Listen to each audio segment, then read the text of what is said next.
Thankachan P G, അതായത് റിഗുൽ ദാസിനെ Thankachan P G അല്ലെങ്കിൽ കുഞ്ഞുഞ്ഞമ്മ തങ്കച്ചനോ അല്ലെങ്കിൽ എന്റെ ചേച്ചി രമ്യ ലിബുവിനെയോ അല്ലെങ്കിൽ ലിബു എന്റെ ചേട്ടാപ്പി, ഇവരെ 4 പേരെ അല്ലാതെ ഞാൻ വേറെ ആരെയും ഏൽപ്പിക്കത്തില്ല. എനിക്ക് ആരും വിശ്വാസമില്ല. എന്റെ കുഞ്ഞിനെ റിഗുൽ ദാസിനെ ഞാൻ ഈ 4 പേരെ മാത്രമേ ഏൽപ്പിക്കുള്ളൂ. എനിക്ക് എന്തെങ്കിലും ക്യാൻസർ വന്ന് എനിക്ക് എന്തെങ്കിലും സംഭവിച്ചാൽ ഈ 4 പേരായിരിക്കും എന്റെ കുഞ്ഞിനെ നോക്കേണ്ട ഉത്തരവാദിത്തം. ഞാൻ അവരെ ഏൽപ്പിക്കുകയാണ്. പബ്ലിക്കിന്റെ മുന്നിൽ ഞാൻ പറയാണ്, എന്റെ കുഞ്ഞിനെ അവര് 4 പേരല്ലാതെ വേറെ ആർക്കും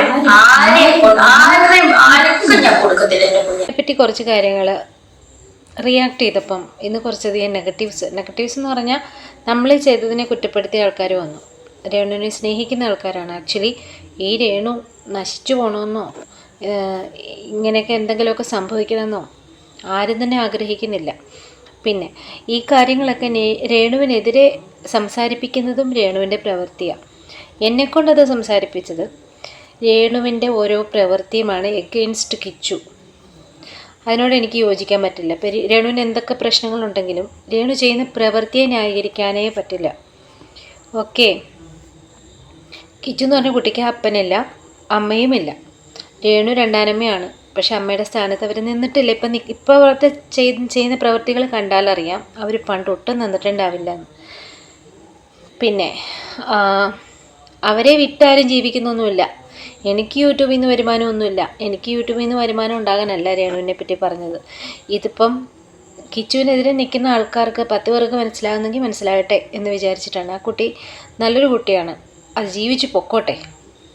ഈ രേണുവിനെ പോലെ തന്നെ കിച്ചുവിനും ജീവിക്കാൻ അവകാശമുണ്ട്, അത് ജീവിച്ച് പൊക്കോട്ടെ. അതിനെ എങ്ങനെയെങ്കിലുമൊക്കെ ടോർച്ചർ ചെയ്യാന്നുള്ളതാണ്. പിന്നെ സ്വന്തം അമ്മ പബ്ലിക്കലി വന്ന് ക്യാമറയുടെ മുമ്പിൽ ഇരുന്ന് തുണി ഉരിഞ്ഞാൽ ഒരു മക്കൾ സഹിക്കില്ല. അതിപ്പോൾ സ്വന്തം മക്കളായാലും വളർത്തു മക്കളായാലും വെട്ടിക്കൊന്നു കളയും എൻ്റെ മക്കളാണെങ്കിൽ. മനസ്സിലായോ? അതുപോലെയൊക്കെ തന്നെ ഉള്ളൂ ഇതും. അവൻ ചെയ്ത റിയാക്ഷനൊക്കെ വിമർശിക്കുന്നവരോടാണ്. പിന്നെ വേറെ ഒരു കാര്യം എന്താ വെച്ചാൽ, ഓരോ പ്രാവശ്യവും നെഗറ്റീവ് പബ്ലിസിറ്റി ഉണ്ടാക്കി ലൈംലൈറ്റ് കയറി ഹൈലൈറ്റായി നിൽക്കുന്നത് ആരാ? കിച്ചുവല്ല, ഞങ്ങളാരുമല്ല. ഇതെല്ലാം ഈ പറഞ്ഞ വ്യക്തി തന്നെയാണ്. അവർക്ക് പേടിയുണ്ട്. അവരുടെ ട്രീറ്റ്മെൻറ്റൊക്കെ കഴിഞ്ഞിട്ട് വരുമ്പോഴത്തേക്കും അവരിതിൽ നിന്നൊക്കെ ഔട്ടാവുമോ, അവർ ഫേമസ് അല്ലാതെ ആയി, അവരെ ആരും വിളിക്കാതെ വരുമോ എന്നുള്ള പേടി. ആക്ച്വലി ആ സംഭവം ഉണ്ട് അവർക്ക്. അതിനവരിങ്ങനെ നെഗറ്റീവ് പബ്ലിസിറ്റി കൊടുത്ത് കയറി ഹൈപ്പിൽ നിൽക്കുകയാണ്. നെഗറ്റീവ് ആയാലും വേണ്ടില്ല, ഞാൻ ആയിരിക്കണം ചർച്ചാ വിഷയം എന്നുള്ളൊരു നിർബന്ധമുണ്ട്. ചിന്തിച്ച് നോക്ക്. അവർക്ക് ക്യാൻസർ വരണമെന്നോ അവർ മരിച്ചു പോകണമെന്നോ ഇവിടെ ആരും ചിന്തിക്കുന്നില്ല. അങ്ങനെ ചിന്തിക്കുന്നവരുണ്ടാവും, പക്ഷെ നമ്മളാരും എനിക്ക് തോന്നുന്നില്ല. ഞാനില്ല. എല്ലാവർക്കും നല്ലത് വരണേന്നേ ചിന്തിക്കുന്നുള്ളൂ. പിന്നെ അവരുടെ രണ്ടാമത്തെ കുട്ടി ഇന്നൊരു വീഡിയോ അവരിട്ടു. അവർക്ക് വല്ലതും പറയാനുണ്ടെങ്കിൽ അവർ ലീഗലി എഴുതി വെക്കുക, നോട്ടീസ് എഴുതി വെക്കട്ടെ.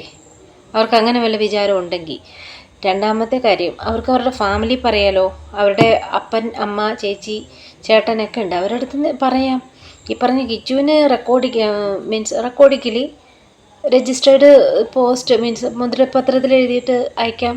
നീ അവകാശിയല്ല എൻ്റെ മോനെ, ഇനി ആൾക്കാരൊക്കെ അവകാശം എഴുതി വെക്കാം. എന്തെങ്കിലും ഉണ്ടെങ്കിൽ അങ്ങനെ ചെയ്തുകൂടെ? അതിന് പകരം ഈ വന്നിരുന്നുകൊണ്ട് ഈ ക്യാമറയുടെ മുന്നിൽ ഇരുന്ന് ഇങ്ങനെ കൊണകൊണോന്ന് പറഞ്ഞു കഴിഞ്ഞാൽ പിന്നെ മറ്റുള്ളവർ എങ്ങനെ റിയാക്ട് ചെയ്യണമെന്നാണ് പറയുന്നത്? അത് ഭയങ്കര മോശമല്ലേ? അവർ തന്നെ ഇതെല്ലാം വരുത്തി വെക്കുന്നേ. അതാ കൊച്ചിനെ ഇറിറ്റേറ്റ് ചെയ്യാൻ വേണ്ടി പറഞ്ഞതല്ലേ. എൻ്റെ മകനെ നോക്കാൻ ഇവർക്ക് അത് ശരി, ഇവർ പറയുന്ന അങ്ങനെയാണ്. ഇവർക്കതാണ് ഇഷ്ടമെങ്കിൽ അങ്ങനെ. അതിവർക്ക് അല്ലാതെ ചെയ്തുകൂടായിരുന്നോ? എന്തിനാ വന്ന് ഈ ക്യാമറയുടെ മുമ്പിൽ ഇരുന്ന് അന്ന് കിച്ചു എന്നെ കാണാൻ വന്നില്ലേ എന്ന് കറിയ പോലെ ഇതും കറിയത്? അത്രേ ഉള്ളൂ. മനസ്സിലാവുന്നുണ്ടോ?